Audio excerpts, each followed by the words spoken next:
intelligence about where the repeated problems are, so that we can formulate a plan to try and take care of them, whether it's education or ultimately a citation if somebody's just not going to listen to us about those issues. Before you move on with the trash, can you elaborate on what is secure trash and what is not secure trash? Whoever. I'm not a secure trash versus non-secure trash. Practical interpretation is it strewed out on the street because a bear got in there? That's good evidence to me it's not secured. And there's a couple things. Did it have that attractant that the bear really wanted to go in? And nothing's really bear proof, so I think it's a bit subjective of a judgment. If you don't have the attractant and you do have pretty secure, I mean there's relative levels of security. I think it's a judgment call. Yes, sir. Vertec has bear resistant trash cans. They cost more, but they basically, there's a lock or kind of a latch on the lid, and the lid is stronger than the normal lids that we have. But that's available to us. Thank you for bringing that up, because I think that's a huge point as a policy for everybody. And is that maybe beyond the means of folks or not? Because I think that is one of the strategies. I've had people up in Big Bear that I said, hey, you need to do something to secure your trash. They have no shed, they have no garage, but you have a front porch here. Why don't you get some 2x6s and some carriage bolts and make yourself a little cage? And I've had folks that really are of various, not a lot of means say, oh yeah, I can do that. There are things that we can do by being creative, and it's not going to be perfect, but the more we can do, and those Vertec cans are a good start. I just want to make sure we get through this list, and I'm willing to stick around and do some questions. 2016, the biologist that was here was asked the question: if 80% of the people in this canyon use bear-resistant trash cans, would the bears go elsewhere? He said absolutely.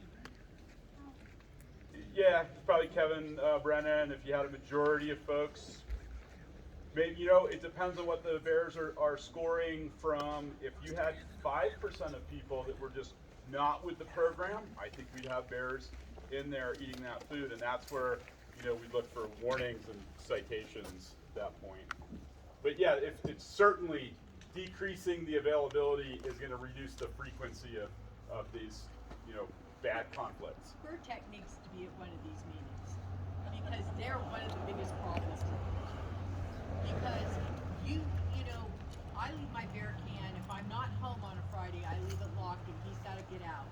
But there is plenty of times when they don't show up, like in the morning when they're supposed to. And people can't be monitoring those their cans for hours until Vertec gets up here. So, Vertec ought to be at one of these meetings because they are one of the problems up here. The recycle where the old cinder block is, that's a joke. Because I'm not putting the recyclable stuff in my car to leave any odor in my car for that night that the bear comes through and then decides, maybe I should tear her car up. So I think one of the problems is Vertec. If I could jump in, I did reach out to Vertec to see if there was a supervisor or something, or somebody that could come. Can't hear you. Might need the microphone, Kevin. Sure. I did reach out to Vertec to see if there was a supervisor or somebody that could come, because to your point, the availability of attractants, i.e. trash cans that are sitting out in everyone's front yard, I mean, that is 75% of the problem. So they're a very relevant representative to have here, so I agree, but I was not able to get anyone to come, but I did reach out. Thank you. Do we have any other questions from members in the audience that did not get answered here today? Yes, ma'am, in the back. I heard that pine sol, the bears don't like it. So the question was, she heard that pine sol, that bears don't like it. I would not recommend counting on the idea of a scent like a repellent is usually not effective. The only thing that maybe you're more likely, what we're typically trying to encourage people to do is like clean out if you have a trash can that's had some slop in it. to really sterilize it, bleach and unscented ammonia. Don't mix those together, that's bad. But those are two things that you can use, and you want to not have like lemon scented ammonia. But yeah, I wouldn't be a big fan of Pine Sol. There are cases. Ammonia now, though. There's what? They just come for ammonia now. When I had the bear break into my car, it ate my glass cleaner that had ammonia in it. That was the only So there, I would guess that there's some scent in there, that it had some fresh scent to it, because ammonia itself should not be an attractant, unless you could train a bear if you had some nice food and you thought, oh, I'm going to leave it accessible, but I'll put a soaked rag with ammonia, then it would probably associate it. on their traps, and so the bears have started associating the smell. So here's you make a good point though, and I'm going to get your question in just a moment.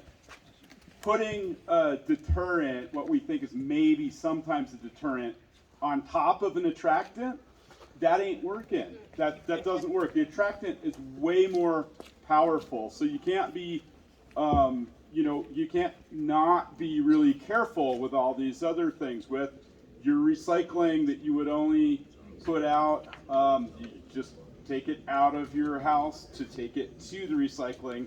It's just a reality. If there's something potentially attractive. Question. So as a mobile homeowner from here to Crestline, I own 6 different homes.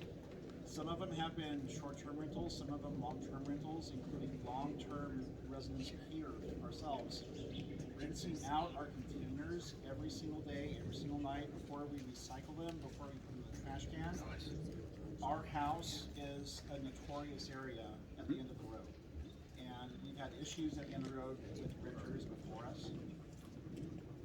Now that we rinse them out, we have had 0 issues, but we have continual traffic every single night with mountain lions, bears, raccoons, bobcats.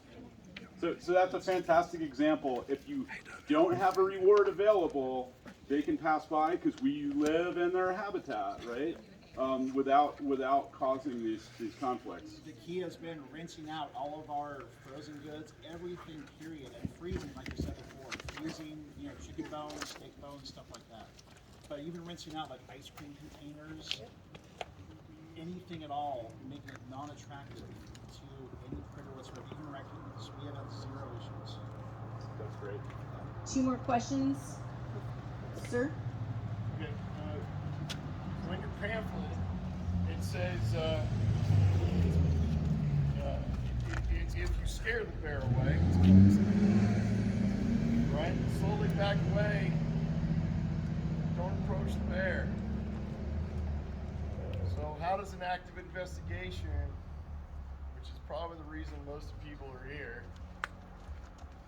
if you have a bear that's walking away, why are you still yelling at it?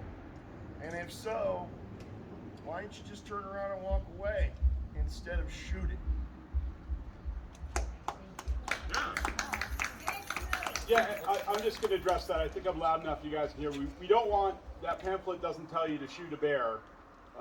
And if a bear is going away from you, why would you yell at? I'd say because we want to have a bit of a healthy fear that we don't want the bear coming into our space.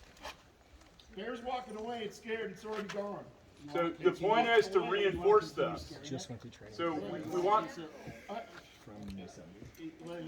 but we want the bear to not. Is that if you have a situation, okay, and I yell at a bear enough to where it turns around and it starts to walk away, for the report, but somehow this bear decided to change its mind when he turned around and walked away and charged you. Yeah. Because it has 2 cubs. So why don't you just go inside your yes, house yes. and So shut the door? because there's 2 cubs inside the house, so that was a very specific Insurance, case. that's what insurance is for. But you still got that bear is not going away. So you had a very specific. You're bringing up a really good point, and that pamphlet can't cover everything. If you have a sow and cubs, you don't want to be anywhere between that. I don't know the situation, how the bear went out, but the cubs weren't in. I don't know. I don't pretend to know. And I will say, I mean, that is something. You know, there are cubs in that tree, and there's mama bear here. You don't want to be. in our house, so I get it. Yeah, okay, I'm but I just want to make saying sure my everyone dogs else. will bark at them and they'll run away. Yeah, I want. You're It bringing doesn't up. mean that I don't tell my dog to come back inside. It doesn't tell my dog go attack. Yeah. Okay, that's not the point. The my look at it is if it's walking away and you go back inside your house and it turns your house upside down and shakes it a couple times. I'm pretty sure insurance is made for that. I agree. And we can also track that bear and send it back to Yosemite, which is where it learned how to do that anyway. So I have a question here with the gentleman in the hat, then the lady over here. About how many bears do you think are in San Bernardino and San Gabriel Mountains? Do we know? We're actually working on getting data from that. We have ballparks. The last study with collaring and getting an idea of what a home range and how many there were said there were like 250-ish in the San Bernardino Mountains. We probably have at least as many in the San Gabriels. My guess is that number is higher. We'll have a little better idea, but I'm going to say give or take 400 bears here, these mountains, give or take 500 in the San Gabriels. I like bears, but why are we putting ourselves through this? They're not native to these mountains. Why don't we send half of them back to the Sierra Nevadas where they came from? Bears are expanding across California. They're expanding across California, so we're managing them as native species. They would have found their way here if the civilian works program wildlife, didn't got move rid of them. the grizzlies. This isn't a big enough habitat. I feel bad